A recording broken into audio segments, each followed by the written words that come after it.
welcome to the Digital CxO podcast. I'm excited to be here today because we have our first guest, Meredith Graham of Ensono. She is the Chief People Officer. How are you doing? I'm doing great today. Thank you. Wonderful. And also with us is, of course, Mike Vizard. How are you? I'm doing well. I'm excited to talk about this topic, but maybe a little scared at the same time. So to begin, Meredith, can you share a little bit about Ensono first, and then we'll talk about a recent survey that y'all did. Yeah, great. So Ensono, so we have about over 3,400 global associates, and we are a managed service provider, and we provide services to Fortune 500 companies, and we provide those services mainframe to public cloud and digital applications. So I'm really excited to be here to talk today about AI and how it's impacting women in tech. Awesome. So with that being said, y'all recently released the Speak Up 2024 survey, and this was a survey of 1,500 women across 3 different countries that are working in the tech sector. So you mentioned AI, so we can start there. There was a lot of information, but we know that's the big topic of the day. So what are some of the key findings in the AI section? Yeah, I think which was very interesting is that of the women surveyed, a large proportion of the women were really taking the lead in AI and what AI means within the tech sector and for their careers, which I thought was very interesting. And then there was also a lot of women mentorship as well. So that in and of itself, leads me to believe that, women are truly interested in this next step and this next phase of AI and how it's really going to impact their world and then the future world. It seems like to me there's a bit of a difference, though, between the building of the AI models and the using of the AI models. And I bring that up because we've talked in the past with numerous folks about the STEM education issues that women encounter, and they kind of disappear from math departments in 7th grade. And there's a lot of men building the AI models, and I don't think they're deliberately injecting bias, but there's cultural bias that gets injected into the model itself that then manifests its way out to the use cases. So, what's your sense of, have we thought this completely through, or are we just kind of jumping in and then we're surprised when there are some suboptimal outcomes, as they say? No, I think we're jumping in, as you said. I don't think, I think technology always outpaces kind of, legislation and regulations and just kind of the thought around like, what is the true impact to the human? And I think that is why really women do have an interest in it, because I think that they are looking at it. I think that we are looking at it, that there is going to be a huge impact and there's a potential for a lot of good if you can ensure that these models don't have those biases, but then there's a lot of risk if they do have biases. So, just around, talent development and those types of things, and just ensuring equality. If there's any sort of bias that gets into there, how do you stop it? And I think that those are the questions that people are asking. And I think that's why women really are interested in what it means and how they can participate in the development of AI, as it is very new. So I remember in the report, there was some information about remote work versus in-person work. And for women, it seems like they're struggling a little bit if they're working remotely. Why is that? And can you share a little bit deeper information about that? I think, just stepping back, I don't think this has anything to do with AI. I think there's just struggles around remote work. And it's particularly, in businesses where there are kind of hybrid in-person and then remote. I think that women in general enjoy remote work immensely. Actually, I think a lot of people do, because it provides a lot of flexibility. But there are, inherent risks. So if you have people that are working inside an office and are seeing, the executives or the leaders day in and day out, there's always just generally that tendency to kind of lean towards that person that is sitting next to you and having that conversation and not necessarily sharing all of the information that you have with the remote workforce. And I think it's just something that, we've been working on since COVID and the world shifted around how do you ensure that there's a level set across the organization when you do have in-person, hybrid, and remote. And I think it's a struggle, but I think it's more of a leadership development that we've been working on definitely throughout the time. And I think that there's just continued leadership development that needs to occur to make sure that it's level and equal. Now, this part of the survey left me scratching my head a little bit because, I work in an office and have been doing so for the last year and a half. But prior to that, I spent the better part of a decade working remotely. And as I went through your list, I was like, yep, experience that. Yep, experience that. Check, check, check. I mean, it seemed to apply to both male and female. It's just the nature of the beast. Agree. No, I don't think that there's female versus male. I do think that there's a tendency for more women, if it's hybrid, remote, or in person, to accept more of a hybrid remote model just because of, caretaking duties and things like that. I think the flexibility around child, taking care of your children or, even, parental responsibilities. I think that flexibility just leans more towards that than men. But that's just more around those caretaking. But I agree wholeheartedly that, if you're remote as a male and remote as a female, it's probably going to apply equally. I would say the only difference that I do experience working in the office is that my wife is working from home now. She just randomly throws stuff on my calendar and expects me to do it. So I'm like, okay, there we go. Well, that's relationship, so we don't want to go there. Well, that does bring us to the next part of the survey, which was about that work-life balance. So what were some key findings there, and what are some of the struggles, and what advice do you have as far as balancing, the family care and the work?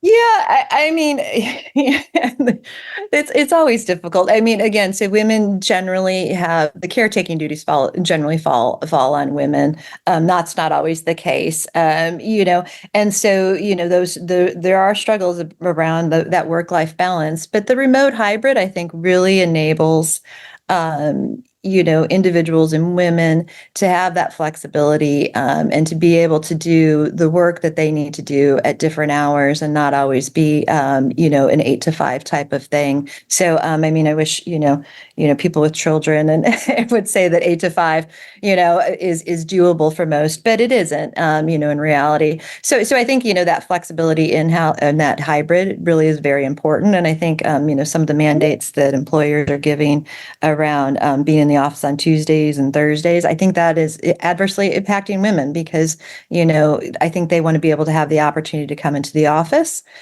when they can be in the office and what works for them within their lives. So I think those mandates are adversely impacting a lot of women, and hopefully people will look at it as encouraging more women to come into the office, but not those mandates.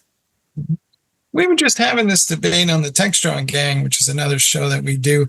And I think Amanda was involved in this. And we were trying to work out the nuances of, well, you're working remote, but you're kind of have different hours and different times. And it's hard to sync up and kind of get everybody on the same page at the same time when we're all talking about the same thing. On the other hand, if we force everybody to live in San Francisco and New York, we limit the scope of the jobs that are available, and it's probably bad for the economy and it's bad for everybody in general because we're not being as inclusive as we might. So how do you kind of strike a balance between those things where we're trying to stay engaged with each other, but at the same time we don't want to require everybody to work within a 2-hour commute to the office? Yeah.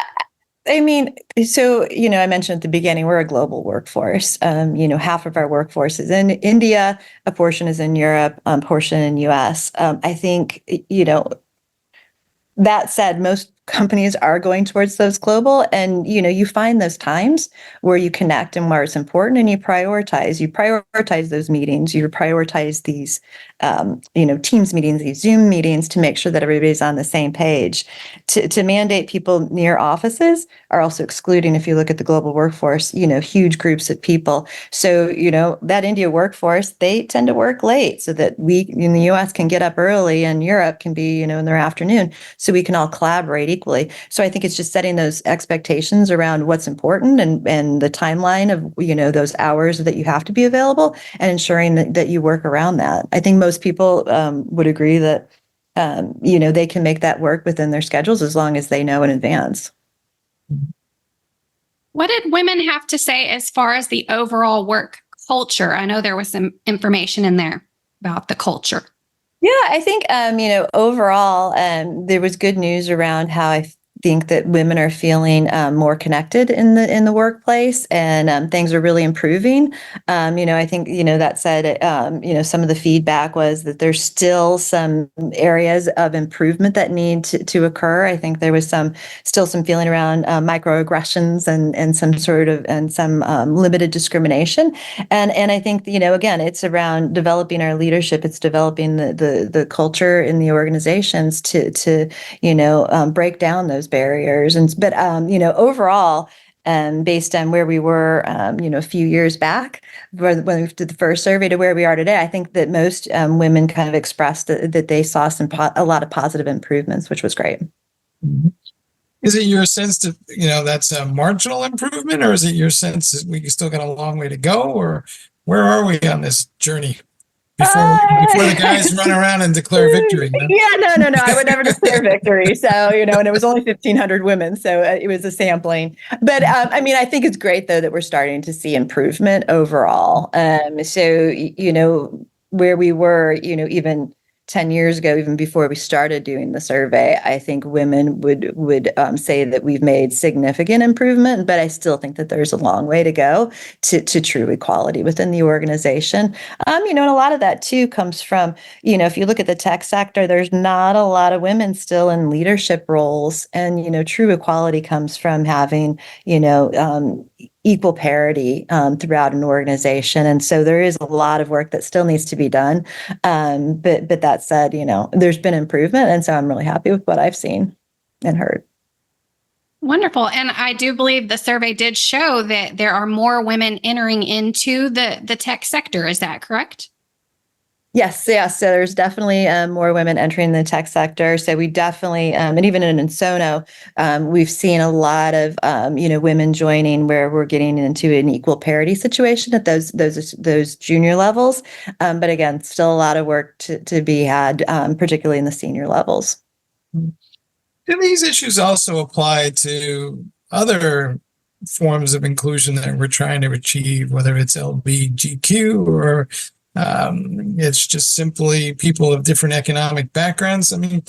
Are we making progress across the board, or is it just that we've been focused on this one area, but we still got a long way to go in other areas? I think we've made progress in a lot of areas, just because there's such a strong awareness around bringing inclusion into the workplace, bringing equality. Every study that you read, the more diverse you are in an organization, the stronger you are. The greater revenues, the stronger organizations, because you just need those different voices. Bringing in people that are all from the same background and same age, grew up the same, that doesn't lead to a lot of diversity of thought, and I think we need that diversity of thought. So there's been progress. It's just there needs to be a lot more, and our survey focused on women, but I agree with you. There needs to be a lot more just around the ethnic side, and then also LGBTQ plus. So. And I think the last segment of the survey shared a little bit about what women value as far as benefits from their work. And so what were the most valued benefits from the workplace? Yeah, I think there was, there was a lot around, skills enhancement and development. So making sure that there's those career paths were very important. I think the flexibility was noted. And I think there was a lot of, just information just around also being part of decision making, and being able to decide where the organization is going. And, going back to, the beginning of the topic around AI and women in tech, I think a lot of women are interested in that because they want to be part of that decision-making process. Like, what is Ensono going to be doing? What is my company going to be doing with AI? How can I assist? How can I enable? How can I be part of that? And so, enabling women to lead the organization and help, move the organization and directionally is very important, is what we read in that survey. What's your sense of the political climate these days? Because, of course, it is an election year and we have a lot of different things happening in different states. We are in Florida. And, of course, as some of this is a regular conversation here.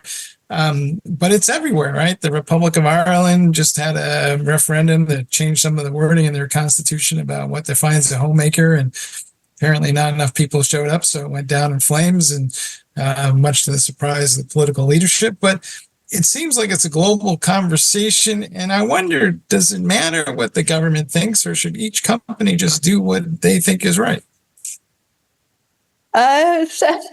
From what perspective, I guess, with a little bit of clarity, that's an open question. It's very different paths. Where are you going? It's just a sense of, should companies be worried or be paying attention to these various legislative initiatives that are floating around, or should they just kind of focus on doing the right thing by what's good for their organization? And maybe there's too much noise in the system. No, I mean, I think, we are heavily focused on legislation that impacts our associates and how it impacts our associates, because that impacts how they do their work and what they're focused on. And so, monitoring what's going on within, where we do business is very important, so that we can address concerns that come up from it. There's a lot of divisiveness, in the world today, and that does impact people. And so, we need to do the right thing, but we also need to support all of the people that work for us in these, kind of volatile times. And so, if necessary, we as Ensono, I'm sure would get involved in an initiative if we thought it was going to have a huge impact on our associates and the way we do business. At this point, we haven't got to that point. But I think it's something that, organizations and leaders just need to be concerned about, because it does have a huge impact on how people live their day-to-day lives.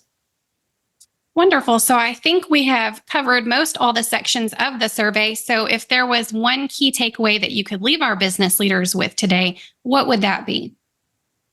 I think you just really need to focus on not only women in the organization, but just the minorities in STEM, in technology, and ensure that you're bringing them along. I said it before, diversity of thought is very important, and that diversity of thought comes from people with diverse backgrounds, and gender and ethnicity, is very important, and you should focus on it, and continue to develop, because as I said, we've made great strides. When I started long ago, I won't tell you how long ago, it was a very different world. I can say I'm very proud of where we are today, but we still need to do more. So keep the focus, continue to support, listen, and, just do the right thing and help enable, those diverse, associate pools to, come on board into your organization and really make a difference. All right, folks. Well, we hope you're listening to this podcast, because that's part of listening, right? So there you go. Absolutely. Well, thank you again for coming on our show, and thank you to our audience for tuning in, and we'll be here next week. Great. Thank you.